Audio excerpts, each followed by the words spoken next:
क्या आपने गौर किया है, दुनिया के सबसे सफल लोग अक्सर कम बोलते हैं और ज्यादा करते हैं। जहां बाकी लोग अपनी योजनाओं का शोर मचाते हैं, वहीं असली विजेता खामोशी में खेल खेलते हैं, और जब उनका नतीजा सामने आता है तो पूरी दुनिया दंग रह जाती है। आज की कहानी में एक गुरु अपने शिष्यों को यही रहस्य सिखाते हैं। एक गुरु थे, वह हमेशा अपने शिष्यों से कहते, वही बोलो जो अनिवार्य हो। गुरु खुद एक गंभीर, शांतचित्त और कम बोलने वाले इंसान थे। उनका व्यक्तित्व रहस्यमय था।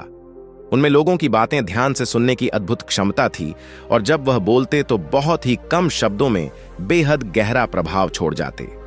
गुरु अपनी योजनाएं हमेशा गुप्त रखते। उनके सबसे बड़े काम खामोशी में शुरू होते।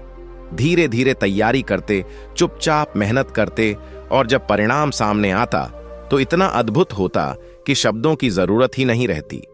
वह अपने शिष्यों को भी यही सलाह देते कि कम बोलो, अपनी अंतरात्मा से जुड़ो और अपनी योजनाओं को गुप्त रखकर काम करो। यह शिक्षा कई नए शिष्यों को अजीब लगती थी। एक दिन गुरु कम बोलने के महत्व पर प्रवचन दे रहे थे। तभी एक नया शिष्य खड़ा हुआ और बोला, गुरुदेव, क्या सचमुच जिंदगी की दौड़ में आगे बढ़ने के लिए ज्यादा बोलना, ज्यादा बताना इतना नुकसानदेह है? क्योंकि अक्सर तो वही लोग आगे निकल जाते हैं जो जोर शोर से अपनी बात रखते हैं। गुरु ने मुस्कुराकर उसकी ओर देखा और फिर गंभीर आवाज में बोले, हां, कई बार ऐसा लगता है कि जो लोग शोर मचाते हैं वही आगे बढ़ जाते हैं, लेकिन इतिहास गवाह है, दुनिया के सबसे बड़े साम्राज्य शब्दों से नहीं बने, वह खामोशी में लिए गए फैसलों से बने हैं, चुपचाप रची गई रणनीतियों से बने हैं और लगातार की गई मेहनत से खड़े हुए हैं। सच्ची कामयाबी रातों रात नहीं मिलती, वह तब मिलती है जब पूरी दुनिया सो रही होती है और कोई चुपचाप काम कर रहा होता है। गुरु ने आगे कहा, न जाने कितने लोग हैं जो बड़े बड़े सपने देखते हैं, हर किसी को अपनी योजनाएं बताते हैं, लेकिन सालों तक उसी जगह फंसे रहते हैं। जब वह अपनी योजनाओं के बारे में बात करते हैं तो उनका जोश देखने लायक होता है। वह बड़ी बारीकी से बताते हैं कि क्या करेंगे, कैसे करेंगे और कब करेंगे, लेकिन सपनों को जीने से ज्यादा वह उन्हें कहानियों की तरह सुनाने में अपना वक्त गवा देते हैं। बोलना जरूरी है, लेकिन सिर्फ बोलने से काम नहीं चलता। अगर आप योजनाओं के बारे में ज्यादा बोलते हैं और काम कम करते हैं तो आप अपनी ऊर्जा बर्बाद कर रहे हैं, और सबसे बुरा यह है कि आपको एक छोटी सफलता का एहसास होने लगता है। हर तारीफ, हर प्रशंसा जो अधूरी योजनाओं पर मिलती है, वह आपको सुकून तो देती है, लेकिन धीरे धीरे आलसी बना देती है। फिर देखते ही देखते समय रेत की तरह हाथ से फिसल जाता है और योजनाएं सिर्फ बातों में रह जाती हैं। मैंने ऐसे कई काबिल लोग देखे हैं जिनके पास बेहतरीन योजनाएं थीं, लेकिन ज्यादा बोलने की आदत ने उनकी कामयाबी के रास्ते रोक दिए। गुरु थोड़ी देर चुप रहे, फिर शिष्यों की आंखों में देखते हुए बोले, मेरे गुरु मुझसे कहा करते थे, अगर तुम्हें यह बताने की जरूरत है कि तुम क्या करने वाले हो तो इसका मतलब है कि तुम अब भी तैयार नहीं हो। मैं खुद भी अपनी युवावस्था में इस जाल में फंसा था। मेरे दिमाग में एक शानदार योजना थी। मैंने उसे अपने एक मित्र को बताया। उम्मीद थी कि वह सहयोग करेगा, लेकिन क्या मिला? मजाक। उसने मेरा मजाक उड़ाया और मैं टूट गया। महीनों तक मैंने उस सपने को छोड़ दिया, शुरू करने की हिम्मत नहीं जुटा पाया, और तब तक दूसरे लोग जो खामोशी से काम कर रहे थे वह वही काम पूरा कर चुके थे जिसे मैंने शुरू भी नहीं किया था। उसी दिन मैंने एक नियम बनाया जिसने मेरी जिंदगी बदल दी। हर नए विचार पर किसी से बात करने से पहले कम से कम एक कदम जरूर उठाऊंगा। इससे मेरी वह ऊर्जा बच गई जो मैं दूसरों को समझाने में बर्बाद करता था। और सबसे अहम बात, मैंने अपने कामों से खुद को मनाना शुरू कर दिया। याद रखो, जितना ज्यादा आप अधूरी योजनाओं के बारे में बात करेंगे, उतना ही आपको यह भ्रम होगा कि आप प्रगति कर रहे हैं, लेकिन यह भ्रम अनुशासन को खत्म कर देता है। कई लोग कहते हैं काम करने से डर लगता है, डर कि कहीं गलती ना हो जाए, लेकिन मैंने सीखा है काम करने से मिलने वाली नाकामी कुछ सिखाती है, लेकिन आलस्य से मिलने वाली नाकामी कुछ नहीं सिखाती। गुरु बोले, लोग मानते हैं कि काम करने के लिए प्रेरणा चाहिए, लेकिन सच इसके उलट है। प्रेरणा काम करने से आती है। जब आप कोई कदम उठाते हैं, चाहे छोटा ही क्यों ना हो, आपके अंदर कुछ बदलता है। आत्मविश्वास का एक धागा बनता है जो हर दिन के साथ और मजबूत होता जाता है। और जब आप बोलने की जगह काम करना शुरू करते हैं तो एक अद्भुत चीज होती है, लोग आपकी तरफ ध्यान देने लगते हैं। भले ही आप कुछ ना बोले, क्योंकि दुनिया आपकी कामयाबी की आवाज को आपकी योजनाओं के शोर से कहीं ज्यादा ऊंचा सुनती है।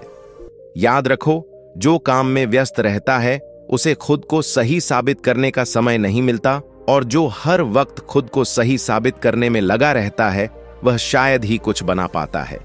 इसीलिए खुद से वादा करो, तुम्हारी यात्रा कम बोलने और ज्यादा करने से शुरू होगी, क्योंकि यही शिखर तक पहुंचने का रास्ता है। क्या आपने गौर किया है, किसी बैठक में, किसी खास भोज में या किसी साधारण बातचीत में भी सबसे प्रभावशाली लोग पहले नहीं बोलते, वह पहले सुनते हैं, माहौल को परखते हैं और आखिर में बोलते हैं, जिससे उनकी आवाज और भी गूंजती है। यह संयोग नहीं है, यह उनकी रणनीति है, क्योंकि मौन में अपार शक्ति है। जल्दी बोलने वाला अपनी चालें, अपने इरादे और अपनी कमियां उजागर कर देता है, लेकिन जो चुपचाप देखता है वह सब कुछ एक जासूस की तरह इकट्ठा करता है, माहौल समझता है, फिर सही समय पर अपनी चाल चलता है। मैंने अपने अनुभव से एक महत्वपूर्ण बात सीखी है, ताकत ज्यादा बोलने में नहीं है, ताकत है सही समय पर बोलने में। लेकिन इसके लिए आत्मसंयम चाहिए, दिखावे की इच्छा पर काबू रखना होगा, होशियार देखने की चाहत को छोड़ना होगा, और बदले में आपको मिलेगा ज्ञान, जानकारी और रणनीतिक श्रेष्ठता। जब आप रणनीतिक रूप से चुप रहते हैं तो लोग आपको अलग नजरिए से देखते हैं, वो आपकी ओर ज्यादा ध्यान देते हैं, आपकी हर बात का वजन होता है। इसके उलट जो लोग हर समय बोलते रहते हैं उनकी आवाज शोर में घुल जाती है, लेकिन खामोशी में बोलने वाले की आवाज जब गूंजती है तो गहरी छाप छोड़ती है। सोचिए, कितनी बार आपने बिना परिस्थिति को समझे अपनी राय दे दी, जल्दी में वादा कर दिया, या अपनी योजनाएं उन लोगों को बता दी जिन्होंने बाद में उनका आपके खिलाफ इस्तेमाल किया। ऐसा इसलिए नहीं कि लोग बुरे हैं, बल्कि इसलिए कि आपने अपनी चालें समय से पहले खोल दी। याद रखो, जब आप कम बोलते हैं आप फायदे में रहते हैं, आप ज्यादा सुनते हैं, ज्यादा समझते हैं, और सबसे अहम, आप अपनी कमजोरी बचाते हैं, क्योंकि हर बार जब आप बोलते हैं कुछ ना कुछ बता देते हैं, लेकिन जब आप ज्यादा सुनते हैं तो आप कुछ हासिल करते हैं। इसीलिए जब भी किसी नए माहौल में जाओ, तुरंत बोलने की बजाय पहले सुनो। देखो लोग कैसा व्यवहार कर रहे हैं, क्या कह रहे हैं, और सबसे महत्वपूर्ण क्या नहीं कह रहे हैं। बैठकों या बातचीत में दूसरों को पहले अपनी बात रखने दो। यह इंतजार और खामोशी आपको किसी भी बहस से ज्यादा फायदा देगा। हाँ, शुरुआत में हो सकता है लोग आपको कमजोर समझे, लेकिन जैसे ही आप सटीकता से बोलेंगे वे समझ जाएंगे कि आप बेवजह चुप नहीं थे, आप अधिकार बना रहे थे। यही फर्क है। शोर करने वालों और सम्मान पाने वालों में शोर करने वाले कुछ पलों के लिए याद किए जाते हैं, लेकिन रणनीतिक रूप से चुप रहने वाले लोगों की यादों में अंकित हो जाते हैं।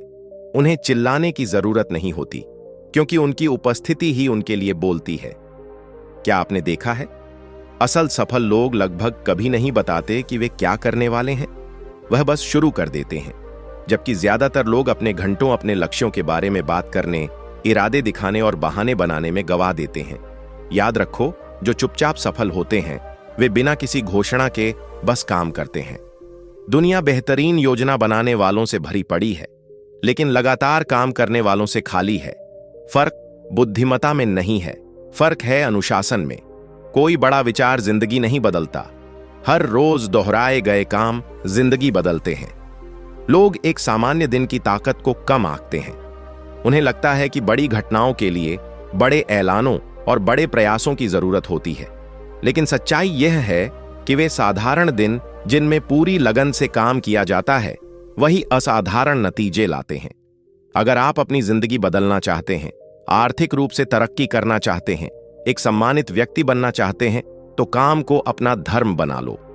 अनुशासन के बारे में मत बोलो, अनुशासन से जियो।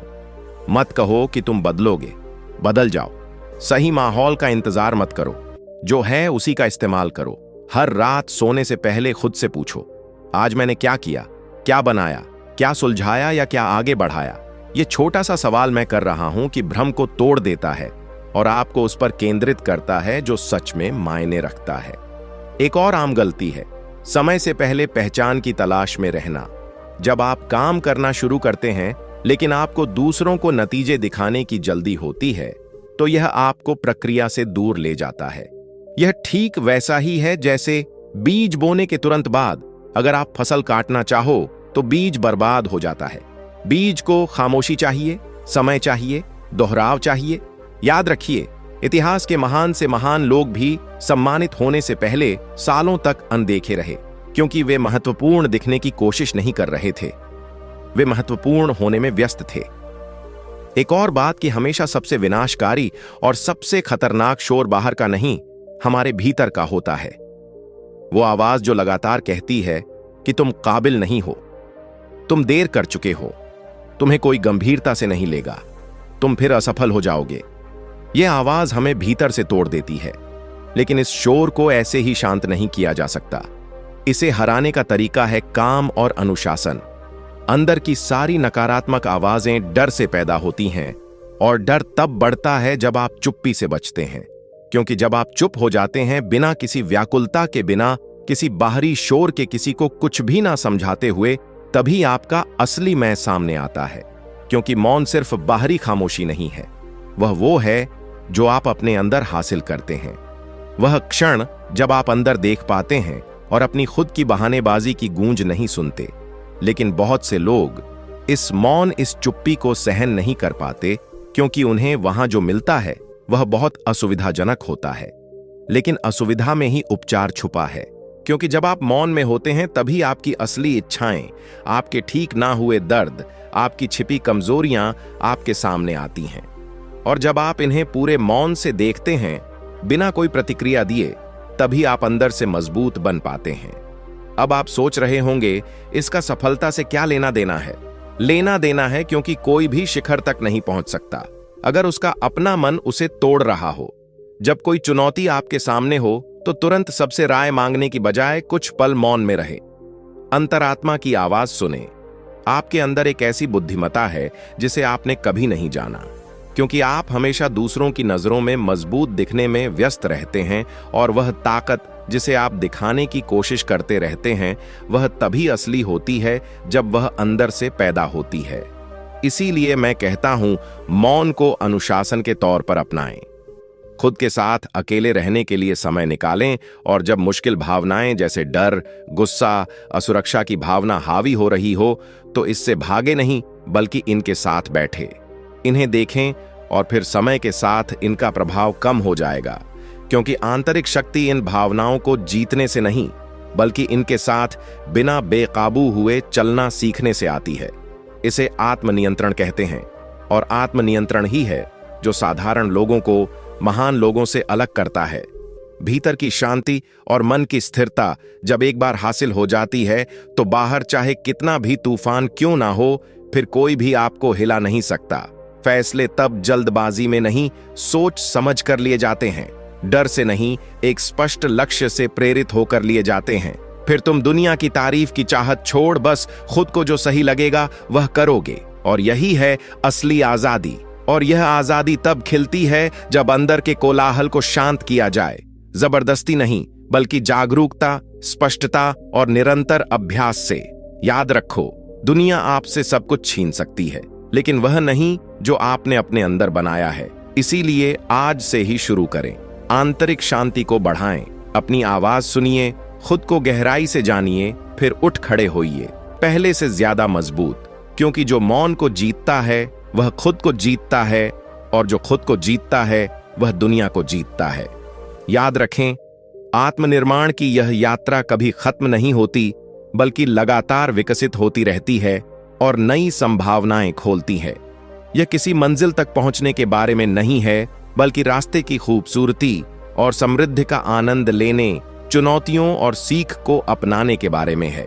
हिम्मत, दृढ़ता और खुद पर विश्वास के साथ इस रास्ते पर चलते रहें। आपके पास अपनी जिंदगी बदलने, किसी भी बाधा को पार करने और अपने सबसे बड़े लक्ष्यों को हासिल करने की ताकत है। चुनौतियों से घबराए बिना अपनी बढ़ने की क्षमता पर विश्वास रखें, क्योंकि आपके अंदर जो आंतरिक शक्ति है वह अटूट है और आपको अकल्पनीय जगहों तक ले जा सकती है। इतना कहने के बाद गुरु ने अपनी बात समाप्त की। शिष्यों को मौन, आत्मानुशासन और आत्मसंयम के विषय में गुरु से जो अनमोल ज्ञान मिला था, उसके लिए उन सब ने गुरु का धन्यवाद किया और इन नियमों को अपने जीवन में अपनाने का मन में प्रण लेकर अपने पन्ने काम में व्यस्त हो गए। दोस्तों, उम्मीद है कि आपको इस वीडियो से बहुत कुछ सीखने को मिला होगा।